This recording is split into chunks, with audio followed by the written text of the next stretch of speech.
नमस्कार. मी रेश्माज रेसिपीमध्ये आपलं खूप खूप खूप स्वागत.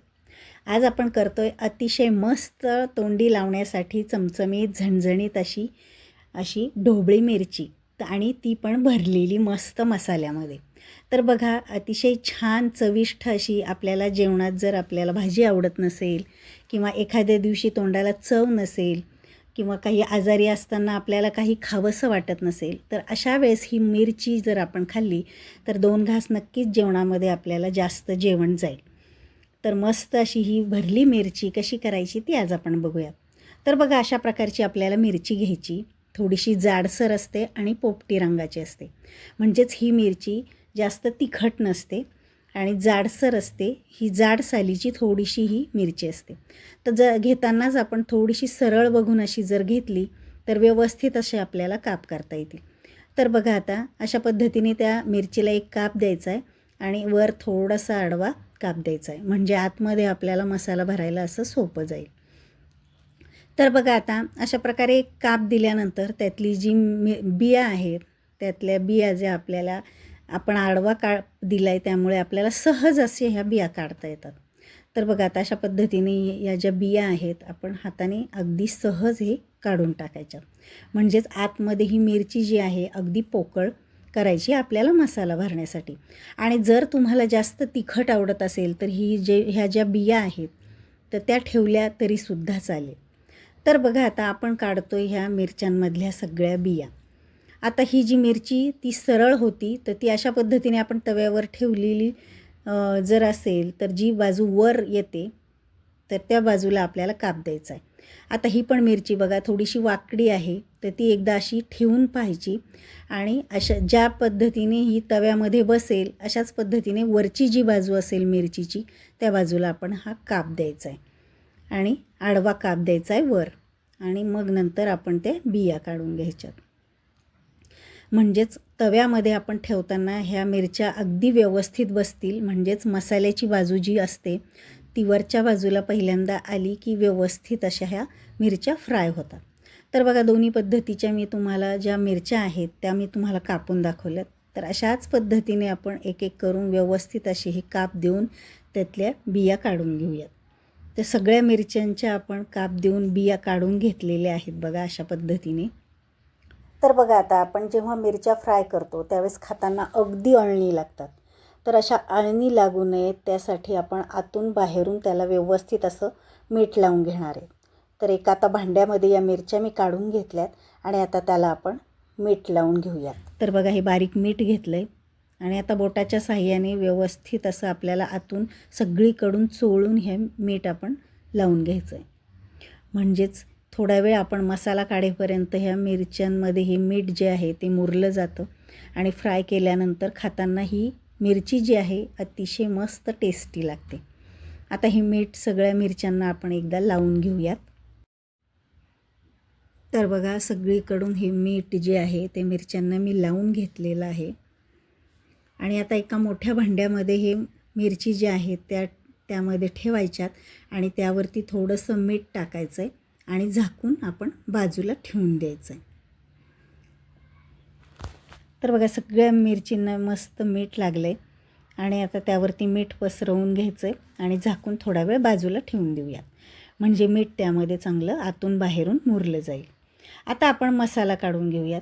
जवळपास आता 4 ते 5 चमचे आपण भाजलेल्या शेंगदाण्याचा कूट आपण घेतो आहे.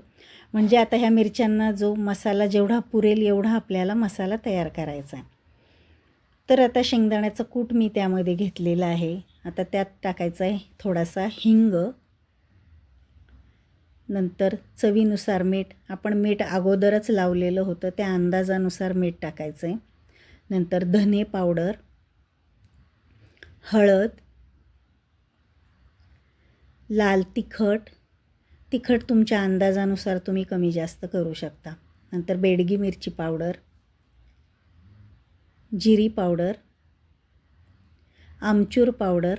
आता या आमचूर पावडरऐवजी तुम्ही लिंबाचा रससुद्धा त्यामध्ये टाकू शकता. आता हे सगळं आपण एकत्र करून घेऊयात. यामध्ये तुम्ही बारीक चिरलेली कोथिंबीरसुद्धा घालू शकता.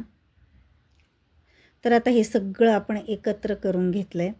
आता यामध्ये आपण थोडंसं तेल घालूयात, म्हणजे चांगलं त्याला बाइंडिंग येतं आणि व्यवस्थित असा मसाला आपल्याला मिरचीमध्ये भरायला सोपा जातो. तर आता हे सगळं आपण एकजीव करून घेऊया. हे बघा, तर आता ही मिरची जी आहे ती पूर्णतः बी काढल्यानंतर अजिबात तिखट राहत नाही, तर त्या अंदाजानुसार तुम्ही तिखट यामध्ये वापरू शकता.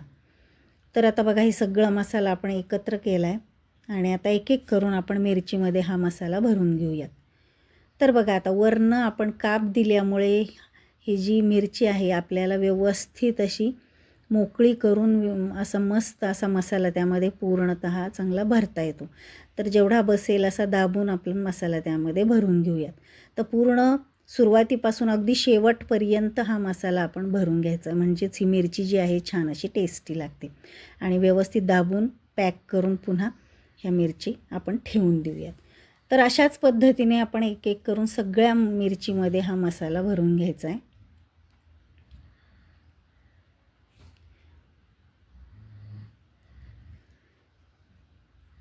तर बघा, आपण असे मस्त असे त्यामध्ये मसाले घातलेले आहेत. तुम्हाला तुमच्या आवडीचे सुद्धा मसाले त्यामध्ये तुम्ही टाकू शकता. मटण मसाला, किचन किंग मसाला किंवा मॅगी मसाला, तुम्हाला जसे मसाले आवडत असतील तशानुसार तुम्ही मसाले त्यामध्ये वापरू शकता. तर बघा, आता एक एक करून आपण सगळ्या मिरच्यांमध्ये हा मसाला पूर्णतः अगदी दाबून भरलेला आहे. आता आपण फ्राय करायला घेऊयात. तर तुम्ही घेताना शक्य असेल तर अगदी पसरट पॅन घ्या, म्हणजेच आपल्याला हे ज्या मिरच्या आहेत व्यवस्थित फ्राय करता येतील. तर आता पॅनमध्ये मी फ्राय करण्यासाठी थोडंसं त्यामध्ये तेल टाकले. आपल्याला शॅलो फ्राय करायचं आहे, त्यामुळे जास्तही तळायच्या नाहीत मिरच्या. तर बघा, आता एक एक अशी व्यवस्थित अशी मिरच्या त्यामध्ये ठेवायच्यात. मसाला भरलेली बाजू जी आहे ती वरच्या बाजूला करायची आणि असं सगळीकडून फ्राय होतील अशा पद्धतीने आपण पॅनमध्ये या मिरच्या ठेवायच्यात. तर जेवढ्या बसतील एवढ्या मिरच्या आपण त्यामध्ये ठेवायच्यात. जर राहिल्यास तर 2 बॅचमध्ये सुद्धा आपण फ्राय करू शकतो, किंवा बसल्या तर सगळ्यासुद्धा आपण त्यामध्ये एकाच वेळेस फ्राय करू शकतो. तर आता मी जेवढ्या बसतील तेवढ्या ठेवते त्यामध्ये. आणि सगळी खालची जी बाजू आहे पूर्णतः तेलामध्येही बुडली गेली पाहिजे, म्हणजेच आपली ही व्यवस्थित अशी ही मिरच्या फ्राय होतील. तर अगदी मंद गॅसवरतीच आता ह्या फ्राय करायच्यात आपल्याला मिरच्या. आणि आता मिरच्या ठेवल्यानंतर त्यावरती आपण झाकण ठेवायचं. अगदी 4 ते 5 मिनिट अगदी मंद गॅसवरती आता ह्या मिरच्या बघा आपण चांगल्या फ्राय केल्यात. खालच्या बाजूने एकदम छान फ्राय झालेल्या असतील. आपण आता बघूयात एक एक करून. तर वेळ कमी जास्तसुद्धा लागू शकतो, जास्तही हलवायचं नाही. खालची बाजू पूर्णतः फ्राय झाल्याशिवाय पलटी करायच्या नाहीत मिरच्या. तर तुम्ही एक अशी बघू शकता, जर फ्राय चांगली झाली असेल तर मग सगळ्याच तुम्ही मिरच्या पलटी करून घेऊ शकता. आता मी देठाला धरून हातानेच पलटी करते, कारण आपण उलटण्याने जर केली तर व्यवस्थित होणार नाही, त्याला जागा पण जास्त पुरणार नाही. तर आता मी त्याच्या देठाला धरूनच पलटी करते, म्हणजे मसालासुद्धा बाहेर जास्त येत नाही. तर आता मसाल्याची बाजू आपण खाली करायची. अशाच करून आपण सगळ्या पलटी करून पुन्हा थोडंसं झाकण ठेवून आपण ह्या पुन्हा फ्राय करून घ्यायच्यात. आणि बघा, आता हे सगळे आपण आता पलटी करून घेतलेले आहेत. आता त्यावरती मी पुन्हा झाकण ठेवते आणि पुन्हा 4 ते 5 मिनिट आपण ह्या मिरच्या ज्या आहेत तर खालच्या बाजूने पुन्हा फ्राय करून घ्यायच्या. तर अशाच करून थोड्याशा बदलून अशा हलक्या हाताने आपण फ्राय करून घ्यायच्यात, कारण नंतर त्या मऊ होतात आणि त्यातला मसालासुद्धा थोडा थोडा बाहेर यायला लागतो. हवं तर जास्त तुम्ही उलटणं लावू नका, हलक्या हातानेच अगदी हलवा. आणि तसंही नसेल जमत तर पॅनच तुम्ही हलवून अगदी खालीवर असं करू शकता.